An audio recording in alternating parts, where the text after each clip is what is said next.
ఆందోళన పడే పరిస్థితిలో ఈ సమాజం ఉంది. మనం ఆగస్టు 9వ తేదీ కలకత్తాలోని ప్రభుత్వ హాస్పిటల్లో ఒక పీజీ చదువుతున్నటువంటి జూనియర్ డాక్టర్ మౌమిత మీద జరిగినటువంటి అత్యాచారాన్ని చూస్తే ఒళ్ళు గగుర్చుపడేటువంటి పరిస్థితి. ఆమె యొక్క శరీరాన్ని చిన్నాభిన్నం చేశారు. అదేవిధంగా ప్లాన్ గా ఒక వ్యక్తిని తయారు చేశారు.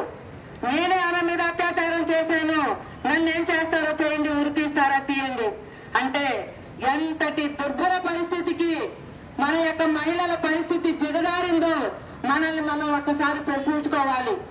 ఈ రోజు ప్రభుత్వాలు చెప్తున్నాయి, అధికారంలోకి వచ్చే ముందు, ఎన్నికల ముందు మేము మహిళలకు పెద్దపీట వేస్తామంటారు, మహిళల ఓట్లతోటి గద్దెనెక్కుతారు. కానీ మహిళల యొక్క రక్షణకు వచ్చేసరికి ఏ విధంగా కామాంధుని రక్షించాలనే విధంగా ప్రణాళికలు చేస్తారే తప్ప ఈ బిడ్డకు జరిగిన అనేటువంటి అన్యాయం ఇంకొక మహిళకు కానీ ఇంకొక బిడ్డకి జరగకూడదు అనే విధంగా శిక్ష ఉండాలి అనేటువంటి ముందుకు వచ్చేటువంటి పరిస్థితి అయితే ఎక్కడా కూడా కనిపించట్లేదు. మనం చూసాం అనేక సందర్భాలు.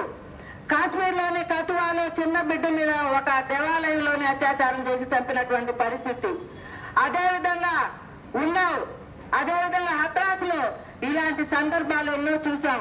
ఆ బిడ్డను చంపేస్తే ఆ బిడ్డ యొక్క శవాన్ని కూడా తల్లిదండ్రులకు ఇవ్వనటువంటి సందర్భాల్లో కొన్ని ప్రభుత్వాలు ఉన్నాయి.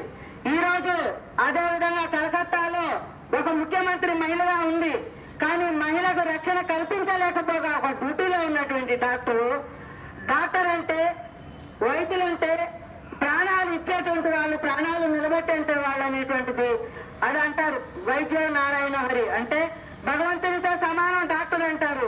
అటువంటి ప్రాణాలు నిలబెట్టేటువంటి ఒక మహిళా డాక్టర్ని ఈరోజు మనం రక్షించుకోలేకపోయాం. ఈరోజు నిర్భయ సంఘటన జరిగింది. అదంటే ఒక